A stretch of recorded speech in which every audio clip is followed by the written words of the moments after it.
भंडारा डोंगर, घोराळा डोंगर, भामचंद्रा डोंगर, त्या तिन्ही डोंगराची सध्या हेळसांड सुरू आहे गव्हर्नमेंटकडून. त्यानंतर मुरुम, खडी, माफिया, पुढारी यांच्याकडून त्याचे उद्ध्वस्तकरण सुरू आहे.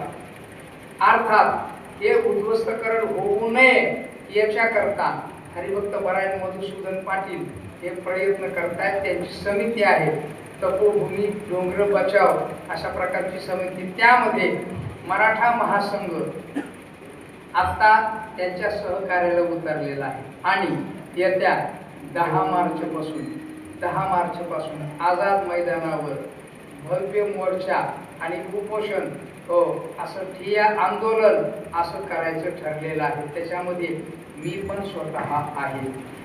मराठा महासंघ हा स्वातंत्र्य काळाच्या अगोदरपासून 125 वर्ष झाले हा सतत जनसामान्यांच्या हिताकरता लढणारा एक संघ आहे.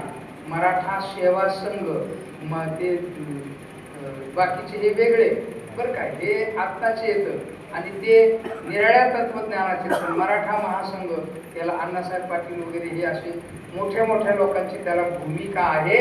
आपल्या परभणी जिल्ह्यामध्ये मोहिते पाटील त्याचं बरंच काम करत होते. आमचे नाना असा हा मराठा महासंघ त्यांच्या साथीला उतरलेला आहे. त्याच्यामध्ये मी पण आहे आणि 10 मार्चपासून डोंगराच्या बचावाकरता अर्थात जगद्गुरु तुकोबाराय तपोभूमी बचावा याकरता प्रयत्न आणि आंदोलन त्या ठिकाणी होणार आहे आणि 10 तारखेला बसायचं आहे.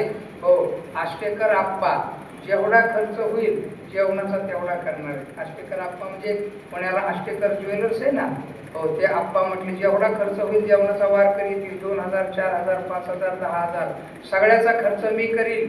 अशा पद्धतीचा महान दाता आणि वारकरी संप्रदायाच्या अंगाचा माणूस त्या ठिकाणी उपस्थित राहणार आहे आमचे बबुराव शेंडगे साहेब. त्यानंतर हरिभक्त परायण मधुसूदन महाराज पाटील आणि असं असंख्य असे अर्थात ज्ञानोबा संस्थांचा सुद्धा पाठिंबा आहे. आणि गव्हर्नमेंट